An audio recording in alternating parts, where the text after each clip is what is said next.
Bueno, y seguimos con la información. Como le había adelantado, el día de hoy tenemos el privilegio de recibir a Olga Sánchez Cordero, presidenta del Senado de la República, en este estudio. Presidenta, bienvenida. Pues muchas gracias por la invitación. Estoy viendo ya un nuevo estudio remodelado con motivo del 5º aniversario. Está muy bonito, te felicito. Muchas gracias, presidenta, y tú lo engalanas. Además, bueno, no solamente el estudio, es una nueva forma de acercarnos a las audiencias, como supongo que tú estás pensando también cómo debe funcionar mejor el buen gobierno y la tarea legislativa. Estás trabajando también para que el federalismo adquiera nueva cara y particularmente los poderes judiciales tengan más independencia. Ya hablaremos de eso. Ayer recibiste a luchadores primero y después tuvieron una sesión, creo que memorable, en el Senado de la República. ¿Qué estuvo más complicado? Ah, mira, ahí está la foto, ahí estás con los luchadores, presidente. Es que fue el Día Internacional del Deporte para el Desarrollo y para la Paz. El deporte como herramienta más importante para la paz, para la construcción de paz. Y entonces ahí estábamos. Me dio muchísimo gusto verlos. Y bueno, ¿Y quiénes son los rudos y quiénes los técnicos? ¿Ellos o los senadores pues y senadoras? Es lo que yo puse en mi tuit. Dije, bueno, no sé si en estos cuadriláteros son más rudos unos y cuáles son los moderados y cuáles son los rudos y cuáles son los técnicos. Oye, antes de hablar de la sesión, veo, y además me agrada mucho que lo hagas, que has optado por la vía de la paz en los asuntos ucranianos, ¿no? Eres, digamos, de los grandes representantes del Estado que opina directamente sobre eso, presidenta. Fíjate que te voy a platicar que como juzgadora que soy, porque no puedo más que tener esta formación de 25 años de juzgadora.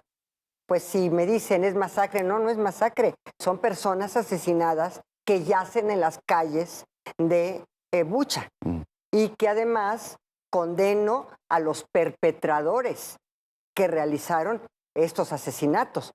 Pero yo no me anticipo ni a decir quiénes son esos perpetradores porque no tengo los elementos. Tampoco me anticipo porque la connotación masacre o la connotación incluso genocidio son muy distintas.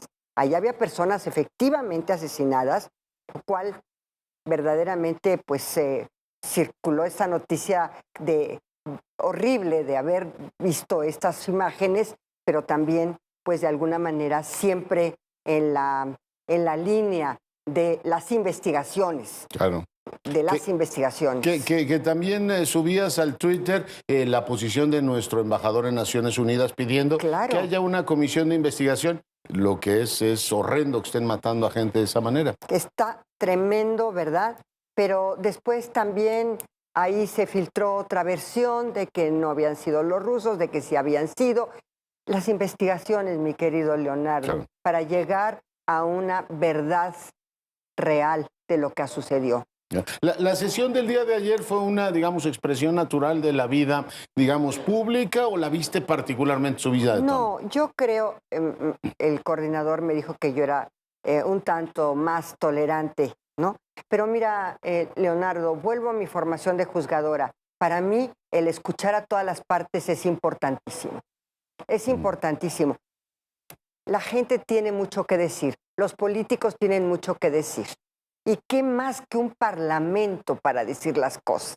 Sí, claro, esa es su función. Esa es la función del parlamento. Yo siempre tengo presente la imagen de Belisario Domínguez, que es el ícono del Senado de la República. Claro.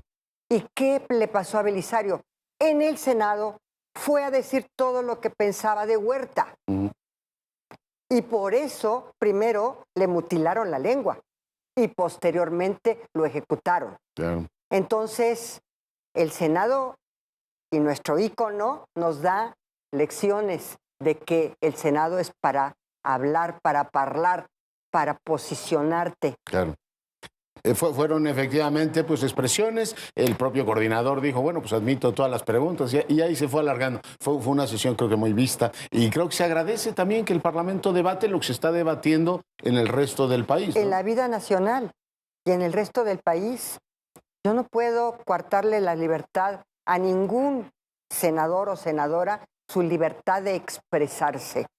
Y yo creo que esto debe de quedar claro. A veces, pues, digamos, no son muy propios en sus expresiones, la realidad de las cosas. Pero, pues ahí habrá que escucharlos. Ya. Sí, sí, claro, y sobre todo cuando estamos en la antesala de un proceso de revocación de mandato, un proceso inédito, no lo habíamos tenido nunca, hay mucha controversia, incluso señalamientos de si se está violando por parte de funcionarios gubernamentales. Ayer Claudia Sheinbaum encabezó un mitin. ¿Tú cómo sientes el proceso? ¿Crees que va bien encaminado? A mí me preocupa que el tribunal acabe diciendo, presidenta, que pues estuvo lleno de deficiencias el proceso y por tanto yo no sé si lo van a reponer o invalidar, pero te lo pongo sobre la mesa. Mira, este es un proceso inédito. México se está estrenando con esta figura. Yo en lo personal estoy a favor de la figura. Tan es así que recuerda que en la Asamblea Constituyente de la Ciudad de México en la que yo participé, yo fui una realmente convencida de la revocación de mandato en la Ciudad de México.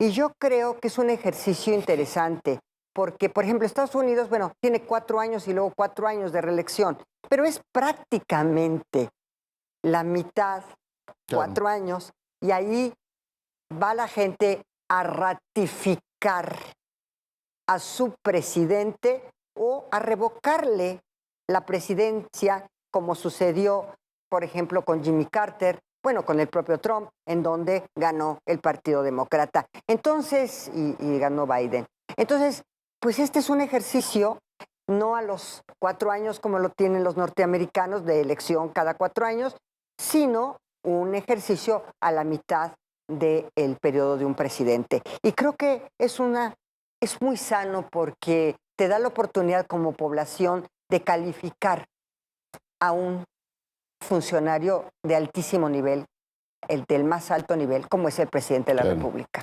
Tendrán, supongo, después de toda esta experiencia, que revisar, ¿no?, las reglas, porque parece que no han dejado contento a nadie. A mí tampoco me dejaron. A mí tampoco me dejaron, porque una cosa es una elección y otra cosa es un ejercicio de revocación. ¿Pero por qué fue tan mal la ley de revocación? Finalmente fue aprobada en esta legislatura. Finalmente fue aprobada, pues porque pues todo mundo aportó y a veces cuando se ¿Tenemos un construyen, Frankenstein ahí?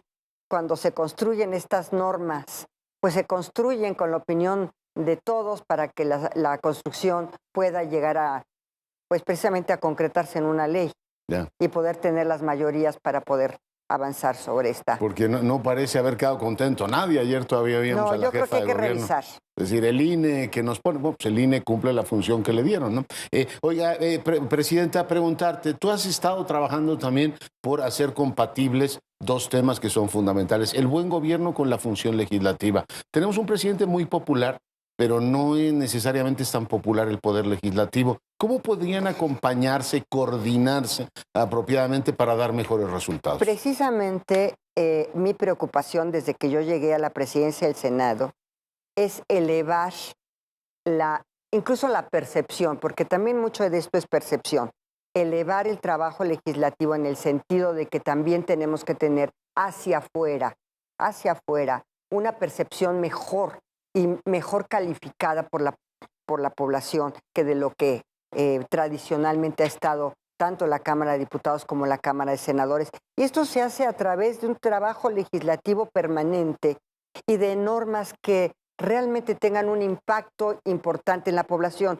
Yo te pongo un ejemplo. Ahí en la presidencia yo implementé, y todavía sigo ahí con esa implementación, del impacto de la norma positiva o negativa en la población. ¿Y qué tanto impacta? Nunca se habían medido los impactos legislativos en la población.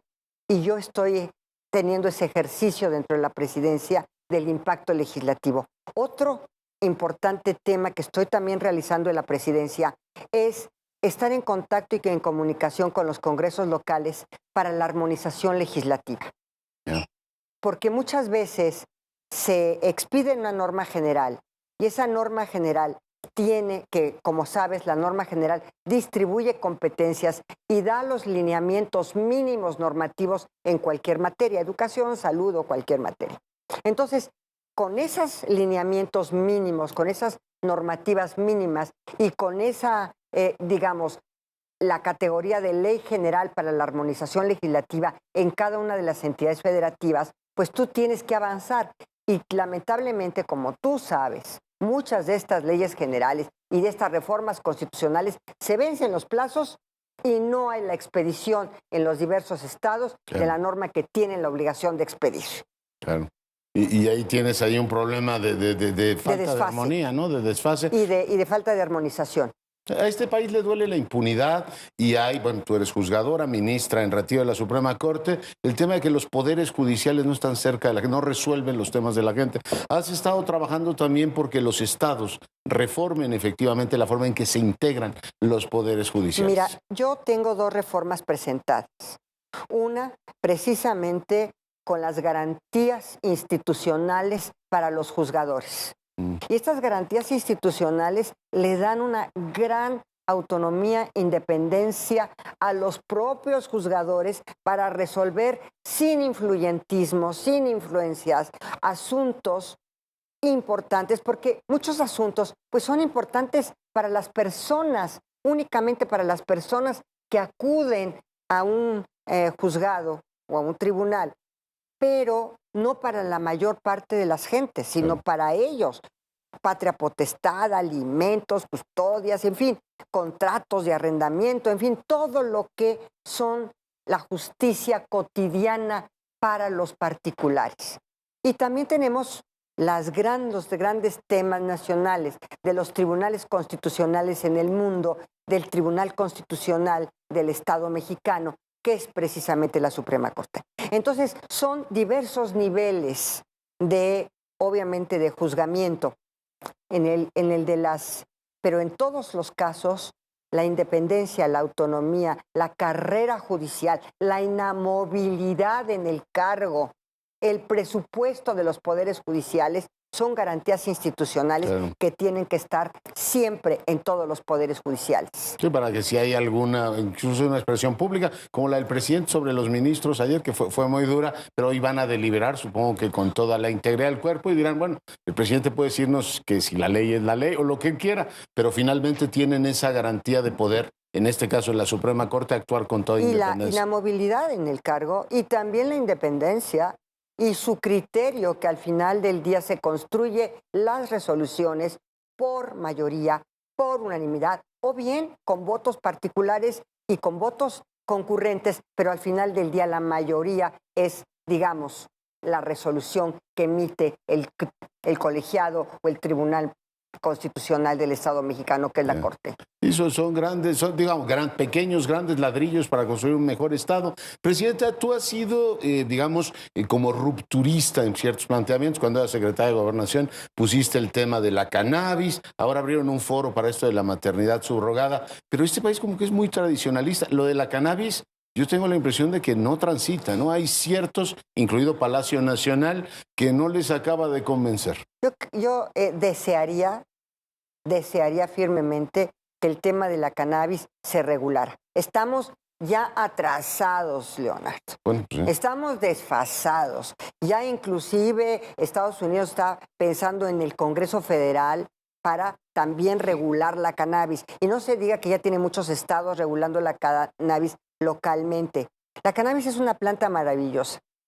Maravillosa. Yo estoy convencida de los resultados, no solamente de medicina, que han sido espectaculares, sobre todo en temas de autismo, en temas de esquizofrenia, en temas de ataques epilépticos, que han sido realmente algo que ¿Pero se que hay prejuicios o miedo a legislar sobre eso? El presidente decía, es que no hay consenso en el gobierno. Veo difícil que en este gobierno esos temas no se logren consensuar, pero ahí sigue, ¿no? Sigue como en punto muerto.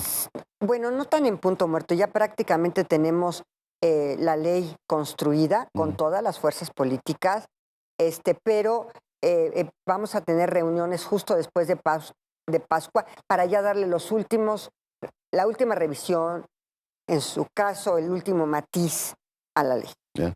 Presidenta, sobre el tema Julio Scherer, ¿ya dijiste la última palabra?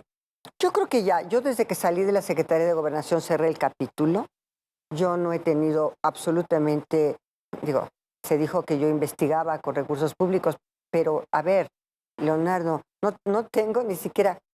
Le quitaron a la Secretaría el CISEN, le quitaron a la Secretaría de Seguridad Pública, le quitaron todos los instrumentos o las herramientas que tenía la Secretaría de Gobernación, y tampoco es mi esencia. Sí. Mi esencia no es así. Mi esencia es diferente.